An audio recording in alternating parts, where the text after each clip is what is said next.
Hey everybody, Real with Wes. Welcome to Friday. We made it right before the weekend here. Hope you guys got some exciting plans. I hope you also guys are planning on tuning in 6 p.m. Saturday, tomorrow night, YouTube page, Facebook page.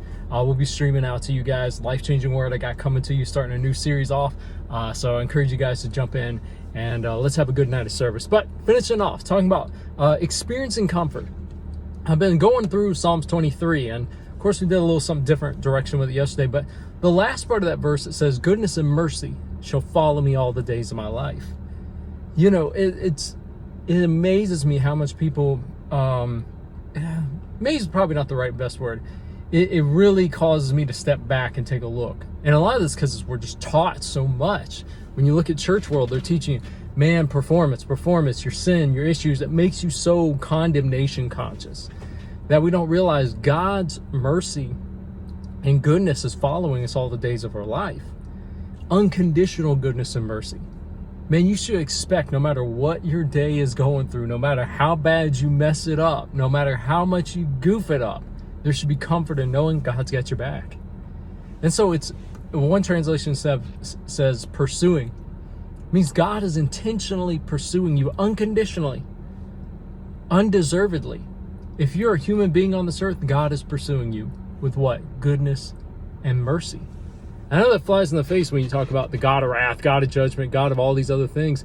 But man, he is pursuing and tracking you down with goodness and mercies. That means whenever you mess it up, his mercy's there.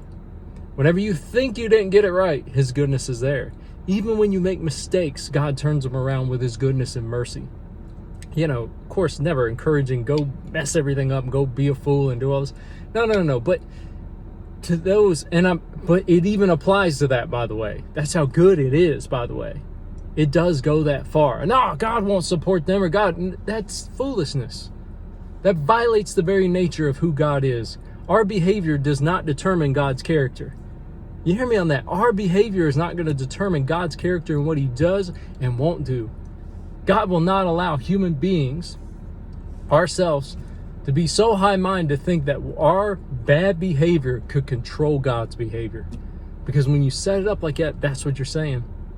But the good news is, man, that's the way God isn't.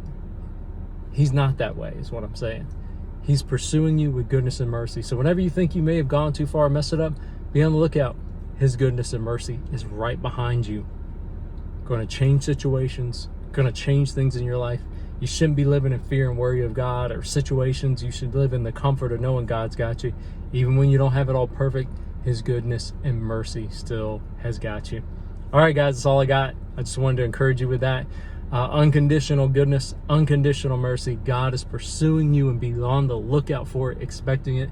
And have an awesome weekend, and I'll catch you Saturday night virtually, 6 p.m.